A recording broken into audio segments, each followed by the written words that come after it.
तो कैसा होगा अगर आप एक फैंटेसी वर्ल्ड में हैं जहां आपके आसपास सब स्ट्रॉन्ग वॉरियर्स हैं बट आपके पास कोई भी स्किल या टैलेंट ना हो। लिटरली में कोई भी टैलेंट नहीं, बिल्कुल कमजोर, बट फिर भी आपको उस जगह का सबसे स्ट्रॉन्ग एडवेंचरर माना जाता है बिकॉज आपका लक आपका हर बार साथ देता है। मतलब आपके पास सिर्फ एक ही स्किल है, वो है लक।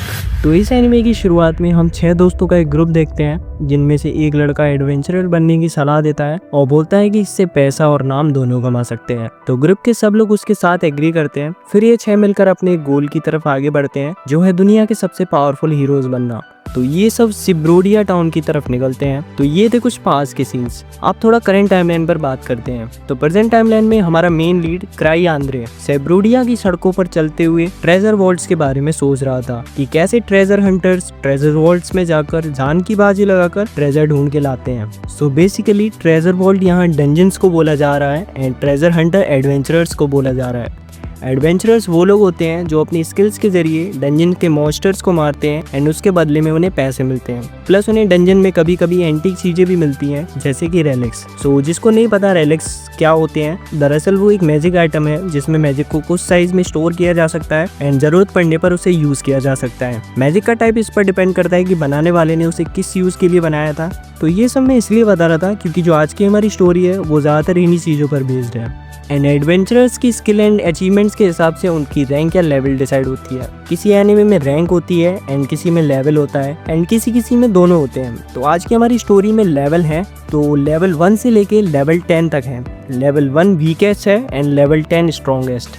इस सब का मैनेजमेंट एक एसोसिएशन करती है जिसे गिल्ड कहते हैं। तो आज की कहानी में एक पावरफुल क्लैन ने रिक्रूटमेंट रखी है जो है फर्स्ट स्टेप। जब एडवेंचरर्स अकेले किसी टास्क को पूरा नहीं कर पाते तो वो एक पार्टी फॉर्म करते हैं जिसे टास्क के अकॉर्डिंग कैपेबल लोग हों या गिल्ड से अपनी कैपेसिटी के अकॉर्डिंग टास्क ले सकते हैं। एंड ऐसे ही पार्टीज जब दूसरी पार्टीज के साथ मिशंस करती हैं तो एक क्लैन बनता है। हमारा मेन लीड भी यही सब बताता है कि अगर ऊंचे लेवल का हंटर बनना है तो अच्छी पार्टी का हिस्सा बनना जरूरी है। एंड वो बताता है कि मैं ऐसा नहीं कर पाया, ये मेरे लिए बहुत दुख की बात है। फिर यहाँ पर एक फीमेल कैरेक्टर की एंट्री होती है। तुम भी कोई नई पार्टी बना रहे हो? माफ करना, टेंशन की वजह से ऐसा लगा कि किसी से बात करना ठीक होगा और तुम मुझे सही लगे। फिर अपना नाम बताती है रूरा रुनबेक, 3 लेवल हंटर। हमारा मेन लीड फुल एटीट्यूड में अपना नाम बताता है क्राई आंद्रे। बट नोटिस करने वाली बात ये है कि वो अपनी पहचान छिपा रहा है। जरा देखो, अभी भी कुछ लोग आ रहे हैं, रूरा ने कहा। फिर वो बताती है कि मुझे अकेले काम करना पसंद है बट मेरी पिछली पार्टी के साथ पंगा हो गया तो अब नई पार्टी ज्वाइन करनी है। अब यहाँ पर एक और मेल कैरेक्टर आता है जो रूरा से बहस करता है कि ये सब नौसिखियों के लिए नहीं है। फिर यहाँ पर बहस और बढ़ती है कि ये क्लैन सबसे बड़ा क्लैन है इंपिरियल कैपिटल का और लेवल 3 जैसे लोग, तुम्हारे जैसे लोग, यहाँ पर उनके लिए कोई भी जगह नहीं है।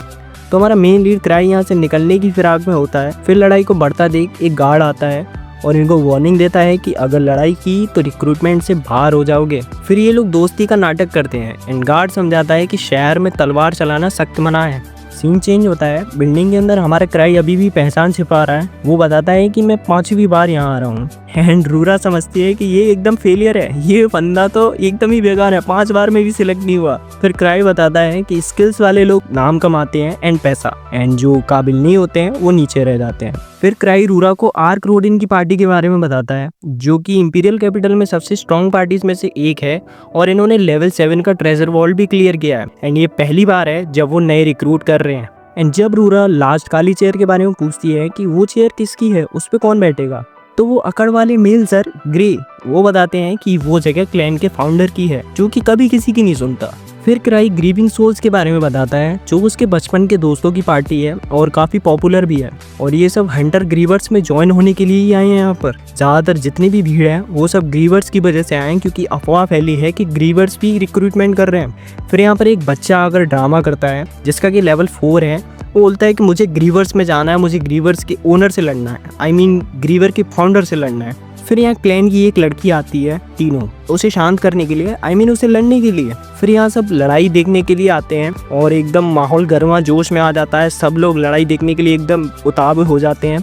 बट फिर टीनो किसी की आवाज़ सुनती है और ये लड़ाई के बीच से सीधा उसके पास जाकर बोलती है, मास्टर आप कब आए? एंड आर्क भी क्लैन के मालिक का वेलकम करता है एंड सब शौक में रह जाते हैं। खास करके रूरा एंड मिस्टर ग्रे वो तो शौक में ही रह जाते हैं कि अभी हम जिससे बात कर रहे थे वो यहाँ की सबसे बड़ी क्लैन का मालिक है।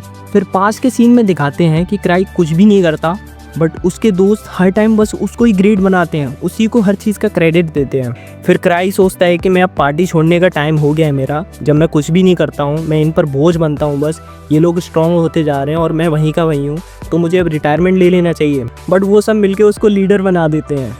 वो हमेशा रिटायरमेंट चाहता था बट उसको कभी मिला नहीं। फिर दिखाते हैं कि आर्क क्राई की तारीफ करता है बट टीनो आर्क को दूर रहने को बोलती है मास्टर ये हैंडसम बदमाश, इससे दूर रहा करो, ये बहुत ही बदमाश है। फिर आर्क क्राई को बोलता है हमें तो बोला यूनिफॉर्म में आने के लिए और खुद बिना यूनिफॉर्म के आए हो आप।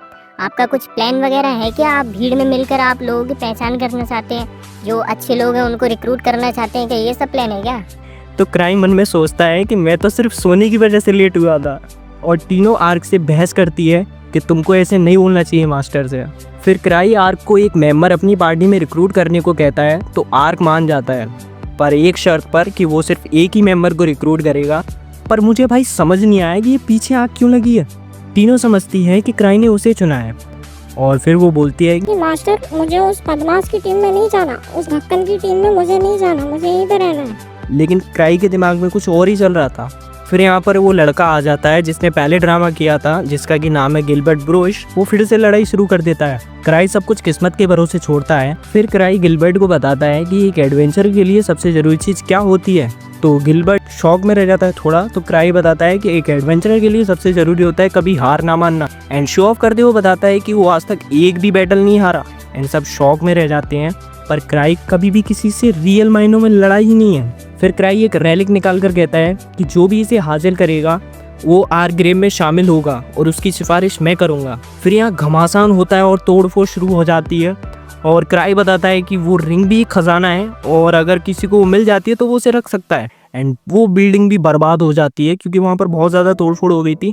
न्यूज़पेपर में कल के इंसिडेंट की खबर आती है फ्रंट पेज पे। फिर क्राई अपनी सेक्रेटरी से पूछता है क्या वहाँ पर किसी की चोट लगी थी या कोई हादसा हुआ था। एंड सेक्रेटरी बताती है कि कैजुअलिटीज़ तो 0 हैं बट गिल्ड के लीडर का अपने पास में फ़ोन आया है। फिर क्राई रिवर्स फेस के बारे में बताता है जिससे फेस चेंज हो जाता है एंड आप अपने हिसाब से फेस चेंज कर सकते हैं। वो एक तरह का मास्क होता है बट अब वो उसके पास नहीं है, इसलिए वो बाहर नहीं जा सकता। बट फिर भी सेक्रेटरी के मनाने पर वो बाहर जाता है गिल्ड के हेड के पास और जाकर उससे माफ़ी मांगता है कि मुझे माफ़ कर दो, अगली बार से नहीं होगा। और कोई मरा भी नहीं था और जो बार का ओनर है वो मेरा दोस्त है, वो मान जाएगा, तो आप मुझे कोई सज़ा मत देना। लेकिन फिर भी जो गिल्ड के लीडर होते हैं वो उसे पनिशमेंट के तौर पर वो रिक्वेस्ट देते हैं जो कोई भी नहीं लेता। गिल्ड के पास में बहुत सारी रिक्वेस्ट आती हैं, कई बार वो रिक्वेस्ट आती हैं जो कोई भी इंटरवेंशन नहीं लेना चाहता एंड जो वो रिक्वेस्ट होती हैं वो बहुत ही हार्ड होती हैं। तो क्राई के पास में बहुत सारी रिक्वेस्ट होती हैं तो उनमें से एक रिक्वेस्ट चुनता है जो कि उसको सिंपल लगती है, बट बदकिस्मती उसकी कि वो सबसे हार्ड रिक्वेस्ट थी। एंड क्राई सोच रहा था कि वो इस रिक्वेस्ट को आर्क को दे देगा, आर्क इस मिशन को कंप्लीट कर देगा। बट एक और बदकिस्मती कि आर्क भी इस टाइम अवेलेबल नहीं है। एंड जो टीनो थी उसने वो रिंग भी हासिल कर ली थी कल के टाइम पे, तो वो दिखा रही थी क्राई को कि देखो मैंने रिंग हासिल कर ली है। एंड क्राई आर्क की जगह टीनो को उस मिशन पर भेज देता है बट टीनो तो गायब। फिर क्राई अपना रैलिक निकालता है सिल्वर, जो टीनो को ढूंढता है और वो ड्रामा करती है कि उसका दिल टूटा है, मास्टर ने उसका दिल तोड़ा है, उसको आइसक्रीम खिलाने की जगह पर उसको मिशन दे रहे हैं एंड इतनी कम सैलरी में इतना काम करवाते हैं, मेरी जगह कोई और नहीं करेगा। एंड हमारा क्राई बेचारा हाँ हाँ करता रहता है। एंड फिर क्राई और लोगों को रिक्रूट करता है एंड वो लोग वही लोग थे जो उसको कल की पार्टी में मिले थे, मिस्टर ग्रे, रूरा एंड वो बदमाश गिलबर्ट। एंड हमारी टीनो तो बिल्कुल परेशान, अब उसको जाना है कल एक मिशन पे जो कि उसके मास्टर ने उसको दिया है। तो आज का हमारा एपिसोड यहीं पे ख़त्म होता है, तो मिलते हैं नेक्स्ट एपिसोड में, तब तक के लिए गुड बाय।